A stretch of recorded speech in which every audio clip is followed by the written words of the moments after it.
et merci d'être toujours fidèle à cette chaîne qui est encore très petite, mais on grandit ensemble. Donc, les statistiques le prouvent.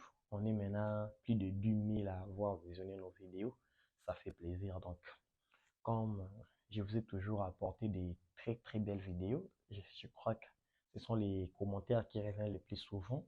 J'aime pas trop sortir des vidéos parce que je me dis toujours pour sortir une vidéo, il doit y avoir une raison pour laquelle on les fait. Sinon, rien ne sert de créer des vidéos qui vont juste polluer. Tout voilà. Euh, Déjà, depuis, je crois, un mois, on a vu piler partout, piliste, piliste, piliste, sans pourtant même comprendre le fond, comment est-ce que cette méthode fonctionnait, est-ce qu'il fonctionnait pas. Voilà donc, et ça c'est la deuxième vidéo que je fais, l'autre on a fait avec M. Beleza, et ça c'est la deuxième vidéo. Restez très bien jusqu'au bout de la vidéo parce que vous allez découvrir plusieurs choses. Pourquoi j'ai fait cette vidéo? Je serai un peu plus posé, je vais parler tout doucement, voilà.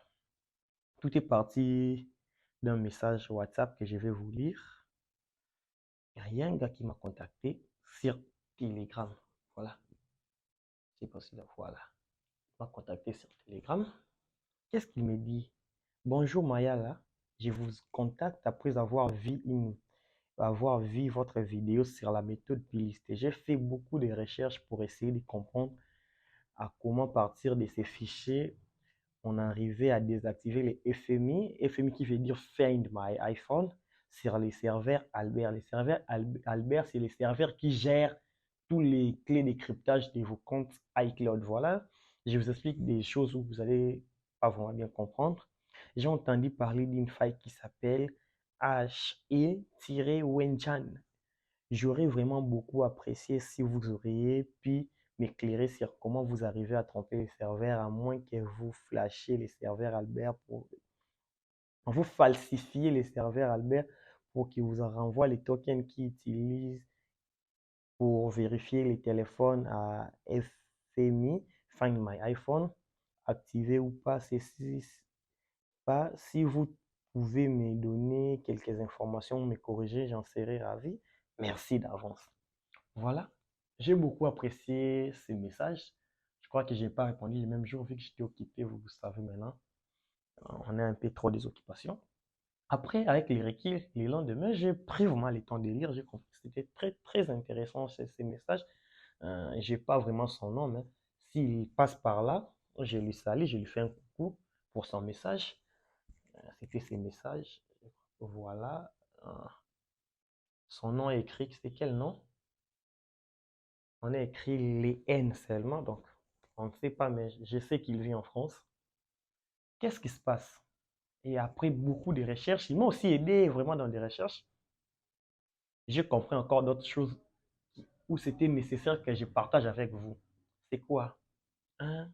Déjà, beaucoup de développeurs, même moi-même, j'ai mis sur les pages dev d'appel, j'ai écrit les messages, qu'est-ce qui se passait, comment est-ce que les téléphones étaient déverrouillés. En tout cas, il y a beaucoup des développeurs qui ont mis la pression à Apple de savoir si pourquoi ils ne réagissaient pas face à cette faille qui est monumentale, gigantesque, on va dire.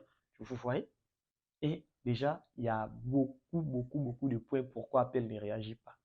Mais les premiers points essentiels, il faut comprendre qu'Apple, c'est une société. Et une société, pour marcher, il a besoin des investisseurs. Et ces investisseurs-là, ils sont très, très fragiles. À la moindre erreur, vous pouvez perdre beaucoup de milliards. Et c'est la raison pour laquelle Apple ne fait absolument rien. Il veut pas que la presse puisse se mêler de cette histoire. Ils vont créer des articles et dire voilà, la sécurité d'Apple n'est pas fiable, patati patata. Les investisseurs vont fuir. Donc pourquoi Apple ne dit rien? Mais il est au courant de ces problèmes-là, mais il regarde d'abord les chiffres d'affaires. Parce que c'est une société, ils doivent payer les gens, ils doivent créer déjà. Avec la présentation de leur casque, ils ont perdu beaucoup d'argent, ils ont leur, leur chiffre d'affaires a bougé. Donc, ils ne veulent pas encore rajouter d'autres problèmes. Ils cherchent en interne comment boucher ces failles, par-ci, patata, mais vraiment pour vous dire tout simplement qu'ils vont les boucher maintenant, on ne sait pas encore. On ne sait pas encore quand est-ce qu'ils vont les faire. Sinon, C'est comme l'autre fois, je disais, ce sont des failles normalement qui ne peuvent pas trop corriger avec des mises à jour. Et pour la nouvelle, je crois même que l'iPhone 15 va également venir avec ces failles. Parce qu'au moment où nous parlons, la phase de test a déjà fini chez Apple. Les téléphones sont déjà disponibles en interne, peut-être en essai aussi. Bientôt, ça sera le mois de juillet. Et après le mois d'août, au mois de septembre, Apple va présenter les iPhone 15. Je ne crois pas qu'ils vont dessiner des processeurs maintenant. Donc, tout a été déjà fait sur la base de leurs précédents processeurs. Donc, on peut que ça s'attendre dans ce genre de failles. Peut-être si ça sera géré, peut-être aux iPhone 16 et consorts, mais là, au moment, c'est impossible parce que c'est chaque jour où les hackers ajoutent des modèles. Avant, c'était les iPhones, maintenant, il y a les iPads, maintenant, les MacBooks sont aussi disponibles, les Apple Watch, tout est maintenant débloquable avec ces méthodes playlist. Tout s'y passe donc. Et ces gens de failles, si Apple faisait des communiqués de presse sur ça, je vous dis, ils vont perdre trop d'argent. Ils peuvent même pas prendre ces risques. Ils vont l'annoncer quand ils auront trouvé la solution. Ils vont vous dire non, dans la version 18 de l'iOS, on a essayé d'arranger ceci qui ne marchait pas. Maintenant, c'est bon, ça marche. Donc, ils vont les dire lorsqu'ils auront des solutions. Mais tant qu'il n'y a pas de solutions, ils ne vont jamais en parler. Ils vont jamais en parler parce que ça va aussi. Ce qui va se passer, c'est quoi? Les investisseurs vont se dire que non, vous n'êtes pas très fort. Voilà des bébés hackers de l'autre côté de l'Asie qui vous font peur. Donc, c'est simple ça. Et jusque-là, avec les informations qu'on a eues, on s'est demandé comment est-ce que cette méthode marche normalement, vraiment. Et d'après les informations qu'on nous a fournies, tout passe par les hackers avec les fichiers plist. Mais quelque part, Apple aussi est pour quelque chose. Parce on a dit que non, il y a des agents qui sont corrompus. Parce que la clé de décryptage est dans les serveurs Albert. Donc, les gens qui travaillent au serveur Albert, quelque part, ils sont pour quelque chose. Donc, ce sont eux qui fournissent des clés de décryptage des téléphones avec les playlists qui vont avec. Donc, c'est que les hackers font quoi? C'est que les hackers font, c'est quoi? Ils prennent juste les fichiers playlist, ils vont décrypter et puis ils vont envoyer chez un agent. Et c'est cet agent-là qui va prendre la clé qui correspond et il va délivrer, voilà, les téléphones et déverrouiller. Donc, c'est ce qui se passe actuellement. Et pourquoi les prix des playlists, en tout cas, les prix des playlists, il est très, très, très salé.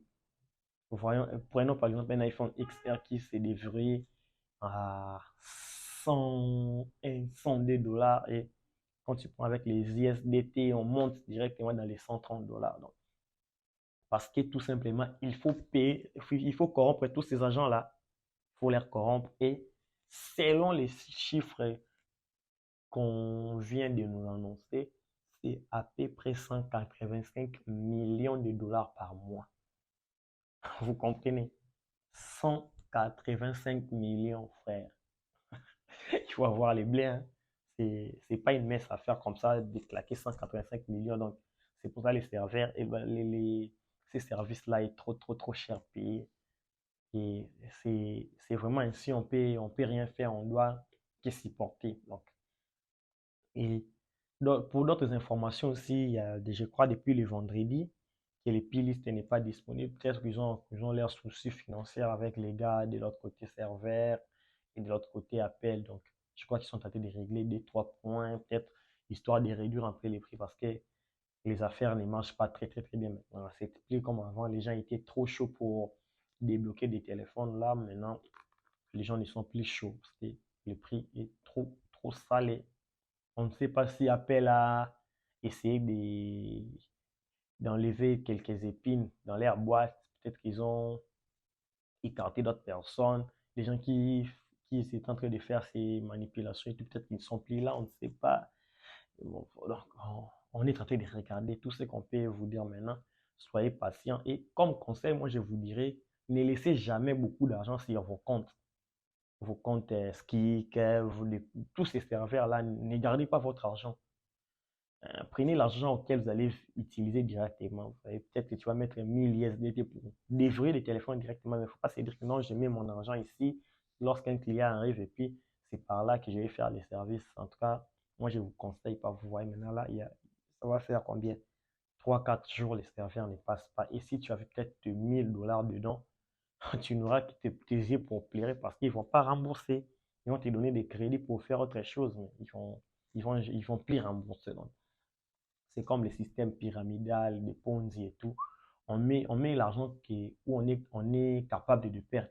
On ne va pas mettre trop d'argent. Ça sert à rien. Ça sert à rien. Donc, c'est comme ça. J'allais vous procurer quelques conseils, vous parler un peu de l'avancement des recherches et tout. Voilà, donc on tend déjà vers la fin de cette vidéo. Merci de vous abonner, de partager et je crois que bientôt je vais faire un petit concours pour, si on arrive aux 500 abonnés, on va faire un petit concours pour la famille, pour les gens qui étaient là avant parce que, mais mine de rien, on s'approche vraiment à grands pas vers les 500 abonnés. C'est un très grand plaisir. Donc, ce qui fait énormément plaisir vraiment, veuillez vous abonner, de partager les liens, intégrer des groupes WhatsApp, des groupes Telegram. Et pour ceux qui sont restés jusqu'ici à la fin de la vidéo, j'avais gardé la surprise pour vous. Veuillez m'écrire quelle est cette facture-là dont vous voulez. Envoyez-moi votre solde en privé. Je vous fournis la facture à moitié prix. Ou soit pour ceux qui ont des iPhone X jusqu'à l'iPhone 5, je vous fournis la facture gratuitement. Si tu as l'iPhone XR 11, 12, 13, 14, je vais vous fournir la facture à moitié prix à condition de commenter cette vidéo. Non, je suis resté, écrivez justement, je suis arrivé jusqu'à la fin de cette vidéo. Écrivez ça en commentaire, comme ça moi je vais lire, je vais comprendre. Non, vous êtes resté vraiment jusqu'à la fin et vous aurez droit à votre facture. C'était Maya la iCloud. Ciao.